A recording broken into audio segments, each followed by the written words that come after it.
Eto mga idol isang mabilisang update lang muna tayo ngayon. Nakuha nga ng Gilas Pilipinas ang panalo sa kanilang close tune-up games. Kontra yan sa Ivory Coast. Wala tayong nakitang live dahil closed game nga ito.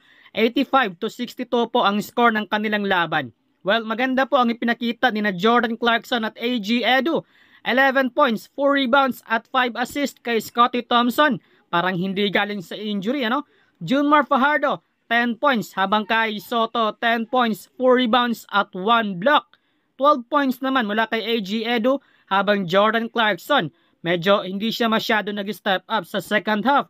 13 points, 6 rebounds. Yun nga lang, meron siyang 4 na turnovers. Talagang nag-step up sa laban na ito ang mga triple tower ng ating Gilas Pilipinas. Malaking tulong para sa Gilas Pilipinas ang kanilang 25-9 run sa pangunguna ni Scottie Thompson, AG Edu at Junmar Fajardo. Habang hindi naman nakapaglaro sa unang laban ng Gilas Pilipinas, sina Calvin Oftana, Bobby Ray Parks Jr. at Terdy Ravena. Ito yung problema kay Kiefer Mahusay siyang point guard pero maalat talaga siya pagdating sa opensa. 1 point lang, samantalang si Abando 5 points.